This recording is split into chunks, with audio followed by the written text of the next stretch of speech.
السلام عليكم ورحمة الله وبركاته. أصدقائي أحبابي أعزائي، قبل ما نبدأ حديثنا إن شاء الله نصلي كلنا على رسول الله صلى الله عليه وسلم. امبارح كان في قرعة لكأس العالم للأندية بميامي بدولة أمريكا، وكان النادي الأهلي عظيم وكبير أفريقيا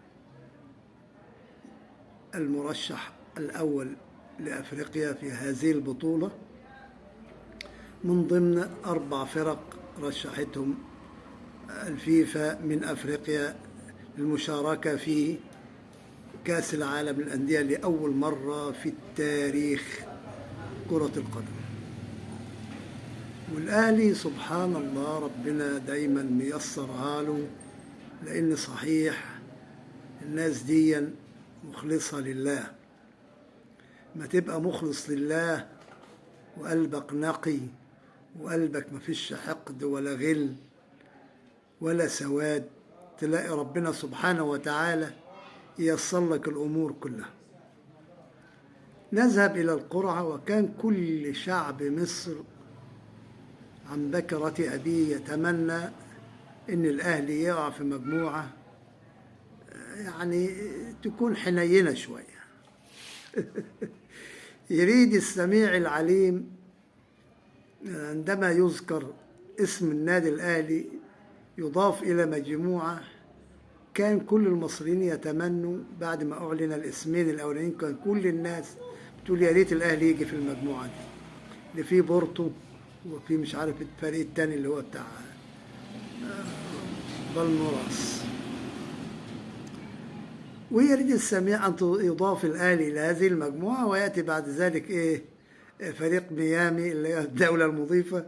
وحظ الأهلي الجميل الحلو إن يلعب افتتاح البطولة هو النادي الأهلي، ويلعبوا مع نادي اللي بيلعب فيه ميسي اللي هو بتاع فريق انتر مش عارف ايه ميامي حاجة زي كده. وسبحان الله كل ما تمناه جمهور الأهلي ربنا سبحانه وتعالى أراد أن يكون.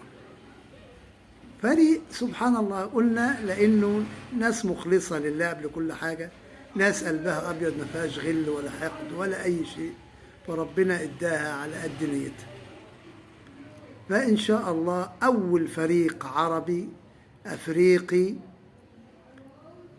هيذكروا التاريخ، لأن بيسجل في التاريخ تاريخ كرة القدم أول جولة في كأس العالم للأندية، أول مرة في التاريخ تقام هذه البطولة، ويكون افتتاح البطولة النادي الأهلي، النادي الخصم لصاحب البطولة في دولته يكون النادي الأهلي. فيذكر في التاريخ أن النادي الأهلي لعب أول مباراة في هذه البطولة كافتتاح لهذه البطولة، وهذا سيخلد في التاريخ. فده من حظنا ومن حب الله لنا سبحانه وتعالى ان هو يسر لنا ما كنا نتمنى وزياده. يعني كنا نتمنى ان يجي في مجموعه حنينه وقد كانوا، لكن ان يكون الافتتاح بايدينا او على ايدينا دي كانت بعيده، وانك تلعب الفريق اللي فيه ميسي كمان. يعني شوف من جميع الجهات ربنا سبحانه وتعالى أعطانا أكثر مما نتمنى، فالحمد لله والشكر لله.